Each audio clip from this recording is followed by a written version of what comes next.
Hola, ¿qué tienen en común Tomás de Aquino, Germain Grisez y John Finnis?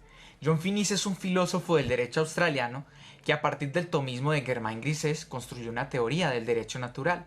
Y esta teoría del derecho natural revitalizó el debate en torno al derecho natural y se llama la teoría de los bienes humanos básicos.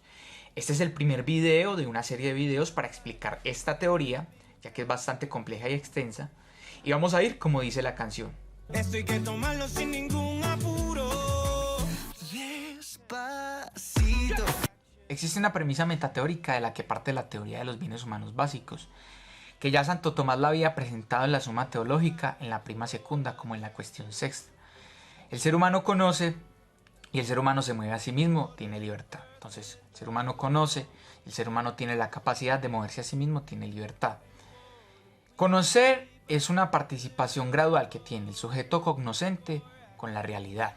En la medida que conoce, el sujeto cognoscente va participando de la realidad. Hay dos tipos de conocimiento, a pesar de que solo existe una razón o solo existe un entendimiento dentro de las personas.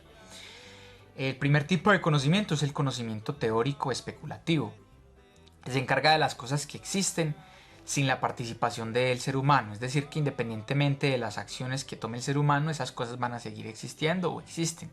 Por ejemplo, los hechos de la naturaleza, el hecho de que exista una gravedad o el hecho de que existan los planetas, son fenómenos de los que se ocupa la razón especulativa o el conocimiento especulativo. Por otro lado, tenemos la razón práctica o el conocimiento práctico, en la que sí es importante el accionar humano. Recordemos que el accionar humano, para poder hablar de accionar humano, tiene que haber libertad y tiene que haber también la posibilidad de hacer uso de la razón o del conocimiento.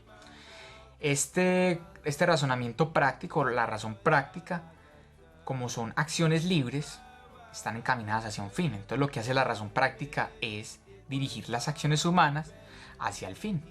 ¿Qué hacer? ¿Qué no hacer? ¿Cómo hacer?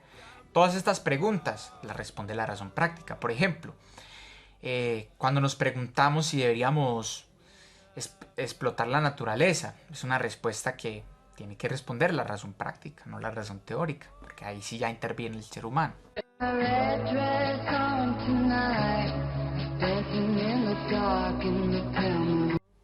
Así como el gallito, muchos se han sentido tristes porque de pronto no van por el camino que van, o porque la finalidad que buscan no la están logrando, o porque piensan que no están luchando por esa finalidad. Cuando hacen ese tipo de reflexiones, están haciendo una reflexión desde la razón práctica.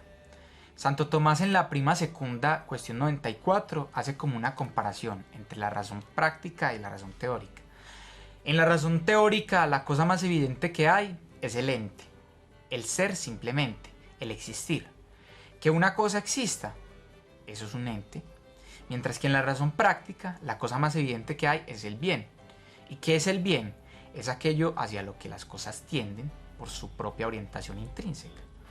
Y las cosas son una combinación entre acto y potencia, desde la metafísica de Santo Tomás. Y las cosas tienden a ser en acto, a ser plenas, a ser, digamos, perfectas. Diríamos nosotros los seres humanos, ser felices. El ser humano, el bien del ser humano, el principio intrínseco del ser humano, es ser cada vez más plenamente humano, ser feliz, ser perfecto. Eso es lo que está buscando el ser humano. Do it! No! Make your dreams please, no! Come true! No! Just no! Do it! No! En el conocimiento especulativo hay principios evidentes. El primer principio evidente es el de no contradicción. Un ente, una cosa que existe, no puede ser y no ser al mismo tiempo. Yo no puedo ser, por ejemplo, peludo y no ser peludo al mismo tiempo. O decir, por ejemplo, no puedo ser peludo y calvo al mismo tiempo. Son dos condiciones excluyentes. El calvo es la persona que no tiene pelo y el peludo es una persona que sí tiene pelo. Entonces yo no puedo tener las dos condiciones porque sería una contradicción. Por otra parte, el conocimiento práctico o el razonamiento práctico lo que postula dentro del primer principio es que el bien ha de perseguirse y buscarse y el mal ha de evitarse. El bien entendido como hacia lo que las cosas tienden por su orientación intrínseca, y como somos seres humanos, nuestro bien es la realización. Entonces nosotros, conforme al primer principio de la razón práctica, debemos perseguir y buscar nuestra realización y evitar la no realización.